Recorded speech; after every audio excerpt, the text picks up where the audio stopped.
د تحصیل کونسل مندن ماهانه اجلاس د ناظم نگری یوسفزاده په سپیکرشپ کې په ټیمه مندن خال کې وشو.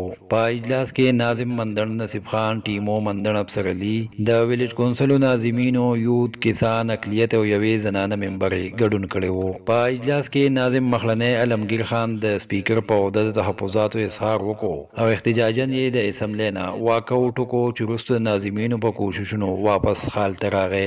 ناظم علمگیر خان وویل چې سپیکر باقاعده نامزدګي نه ده شوې او پکار ده چې په هر اجلاس کې جدا جدا ناظم ته د سپیکر موقع ورکړي شي.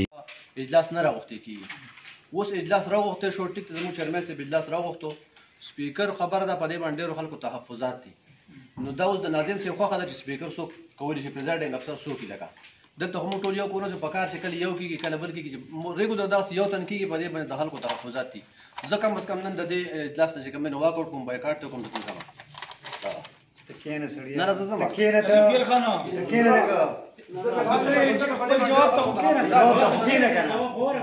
په دې اکلا سپیکر یوسفزاده وویل چې زه د اتحادي جماعتونو ناظمانو، د ANP مندن تنظیم او مشرانو سپیکر جوړ کړی یم. هغوی وویل چې سپیکر د عہدې دپاره موږ 4 امیدواران وو او چې کله مشرانو زموږ منځ کې په قراندازۍ فیصله وکړه نو زه سپیکر منتخب شوم. یوسفزاده وویل چې په هغه وخت کې ټولو امیدوارانو فیصله قبول کړې وه او د چا هم څه اعتراض نه و. سپیکر یوسفزاده وویل چې زه به د اتحادي جماعتونو او د ANP د مشرانو فیصله منم، خو هغوی وویل نو د سپیکر عہدې پرېښودو ته هر وخت تیار یم.